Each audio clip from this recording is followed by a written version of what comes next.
Hello, everybody. You're watching 100 Days of Making Comics, and this is C.B Smallwood with day 32. And, well, let's hop into it. I'm still working on this double splash page. Been in no real big hurry, I guess. I don't know.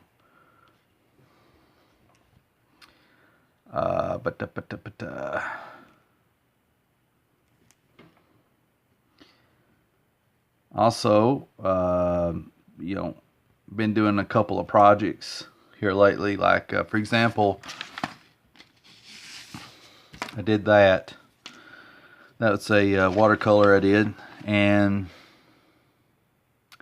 it turned out I didn't like the direction it was going in, and so I kind of abandoned it. And I like the layout of it overall. I may actually go and put some acrylics or something over it to see if I can try to save it. And also I have about 5 pages, give or take, of layouts for the next couple of pages, so I got those fired up and ready to go. So now I got an idea of what I can draw next whenever, if ever, I get to it. So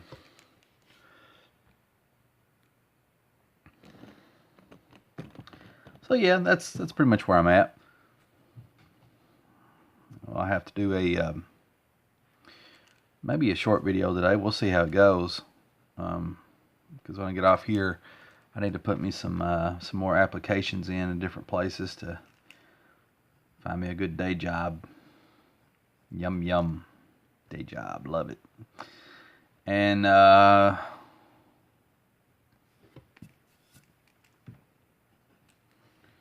what else? Well, I can tell you this. Last night, me and Will Avenger, a really close friend of mine, fellow artist, we went to go watch Alien Covenant, which is supposedly a prequel to the Alien franchise, done by that got started by what is it? Ridley Scott, by Ridley Scott, yeah. And really, I recommend, if you're not familiar with Alien or Aliens, go look up, I believe it's the 1979 Alien film done by Ridley Scott. And it's a masterpiece in horror and storytelling and filmmaking and all these different things. It was transcending. It ruined the 80s there for a while because nobody else could pull off that whole space monster thing. Only Ridley Scott was able to do it. And I know after the overwhelming success of Alien, I believe it's Fox Studios, they wanted to do a sequel, but Ridley Scott wasn't feeling it. And so then they got James Cameron, the guy who did Terminator, to do the sequel, and he just called it Aliens. And his whole big thing was James Cameron loves to do things that's over the top and that are epic. He's all about epic. I mean, those are not his words; those are mine. That's me just describing how I think the man thinks. And so that's pretty much what it did, like instead of it being one alien, it's multiple aliens. And instead of it just being a bunch of miners, like MINERS, it's now a bunch of colonial marines. And it takes you to what was potentially, the source of the alien menace. And that too was a great movie. Alien, from I believe 1979, and Aliens, somewhere in the mid 80s, are fantastic films. So if you've not watched Alien or Aliens, and you love sci-fi, you love horror, and you just love really good storytelling, then you need to watch those movies. Now, if you have seen those and you are fans of them, you're well aware of the sequels that came over, that came later. The disappointing Alien 3, which is still a great, no, not a great, but it's still a really good movie. But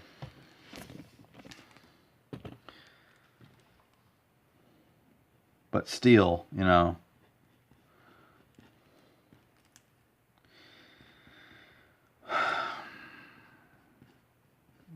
And then after Alien 3, things started going downhill fairly quickly. He came out with a movie that seemed like it was in production or in the works for well over a decade. I could be wrong. Alien Resurrection. And you know, that's a good movie. It really is. It's worth watching, but it's sort of like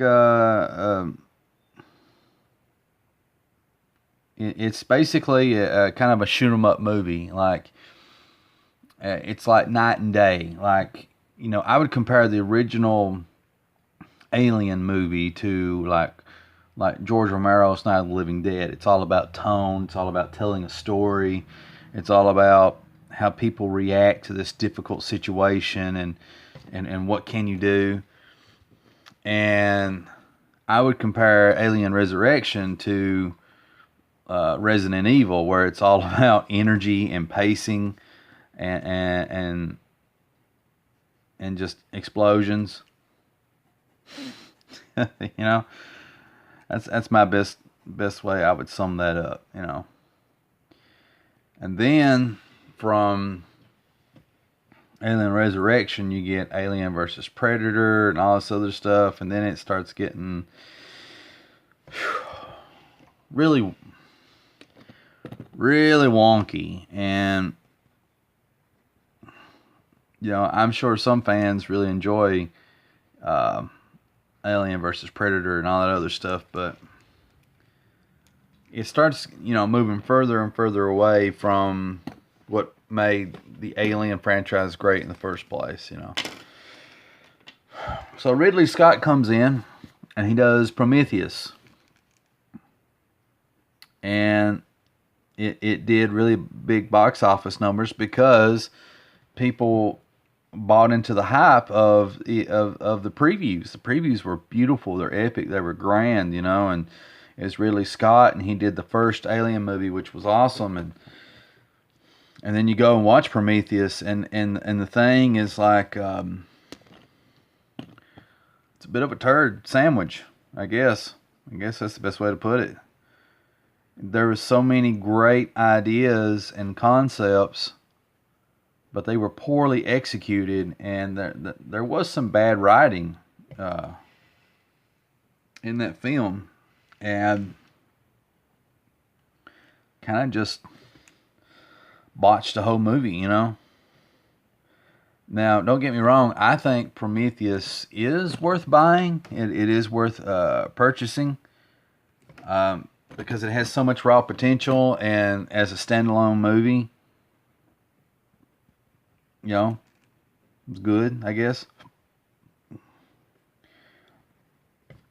But I kind of feel like in some ways that movie was rushed, maybe.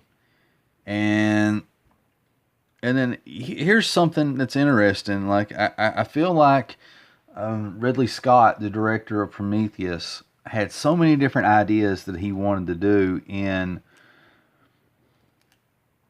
Prometheus that he actually like pretty much filmed every single different angle and different idea that he had. And then the bulk of those ideas got rejected for one reason or another and didn't make it into the film. And so now the Prometheus film ended up not making sense in a lot of parts because he had gutted key footage that explained a lot of character behavior, you know, why they are developed in such a way, why they are reacting in such a way, and that sort of thing. And So he did away with that stuff, and so the only way that you can kind of decipher why characters behave the way they do, you actually have to watch the deleted scenes. And if you have to watch the deleted scenes of a movie and like a DVD extra trailer, then you failed, in my opinion, as a director. I know it sounds harsh, I know it sounds mean, but I guess there's just high expectations of Mr. Ridley Scott, because he is a good filmmaker. He's done other movies like Blade Runner and Legend. I really like Legend. He's done some other stuff too, and I can't think what may be, but So anyway, it's just a problem, Like I feel like the man had so many different visions of what that movie was to be, and he kind of got overwhelmed by it, and he filmed every possible angle. It didn't use half of the stuff that he filmed, and so Prometheus ended up just a lot of that stuff just didn't work and didn't make sense. So they go and decide to make 2 more prequels that's supposed to lead you up to the very first Alien film, which was filmed in 1979 or whatever it was, right? And so the next installment from Prometheus was Alien Covenant. I watched it last night, and I finally come full circle with this whole discussion. So, all right, Brian, so you watched Alien Covenant last night. What'd you think? It was a turd. It wasn't even a turd sandwich. You don't even get bread with this movie. You have to you got to eat the turd raw. It was bad.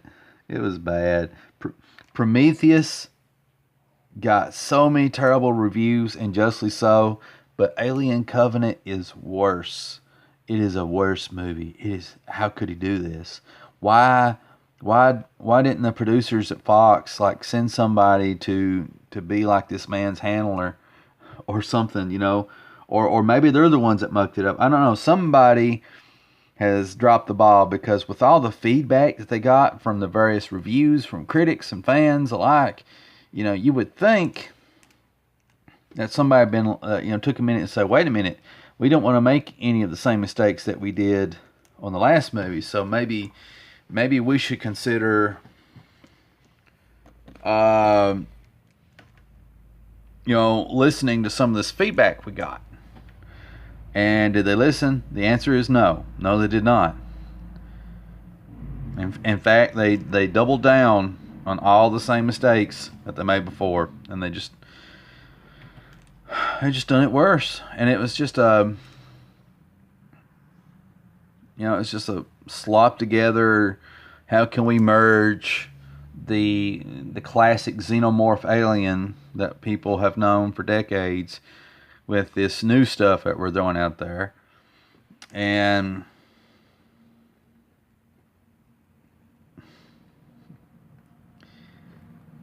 how can we pull that off and make those two visions start to collide?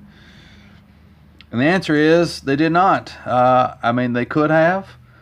I'm no director, granted. I'm no expert.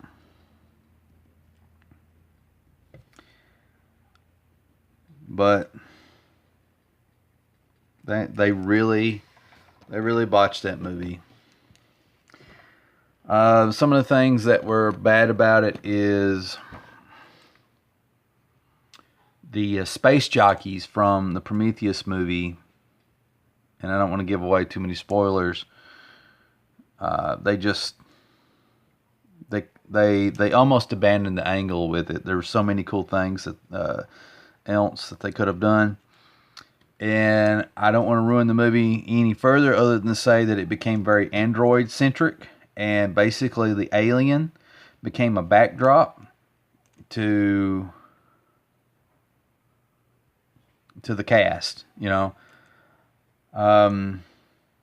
much in the same way that Walking Dead has evolved. Like if you watch the series Walking Dead, in the beginning, Walking Dead was about these people dealing with these zombies, and like the zombies were very much part of the centerpiece of it all.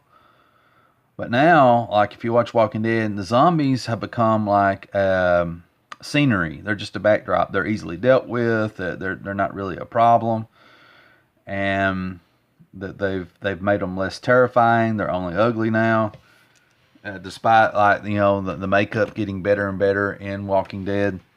Well, that's sort of like the same thing with Ridley Scott on the Aliens franchise. He's just taking away a lot of the horror and the mystique of the whole thing,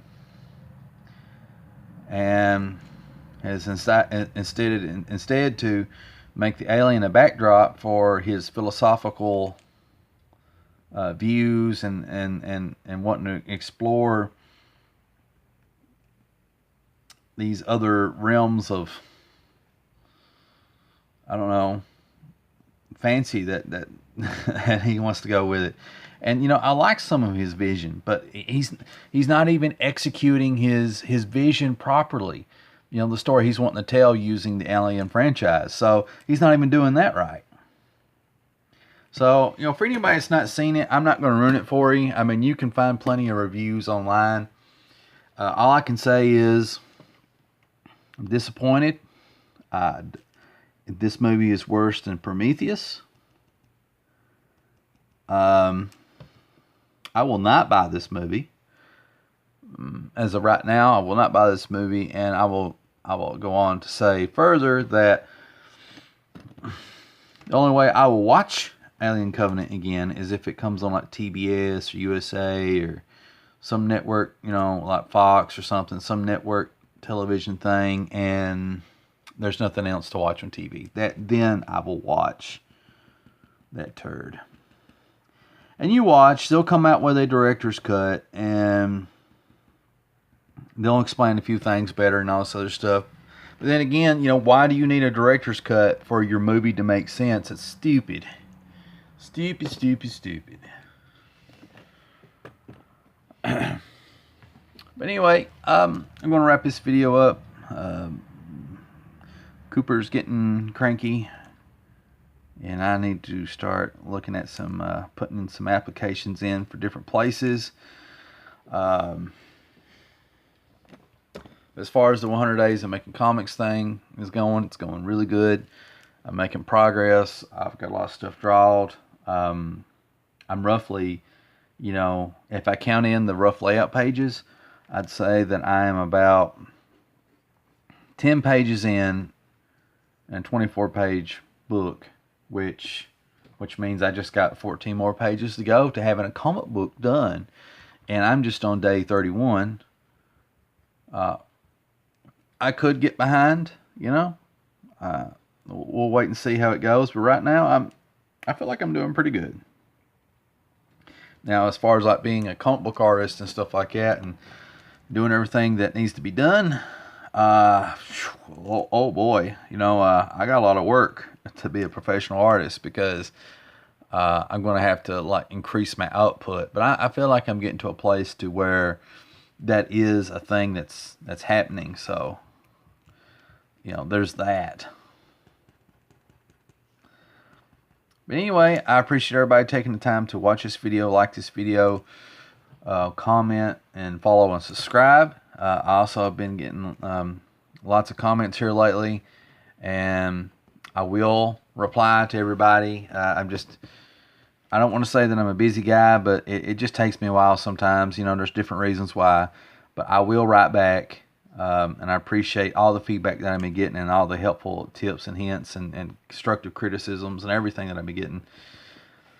So thanks again, and this is C.B Smallwood with 100 Days of Making Comics.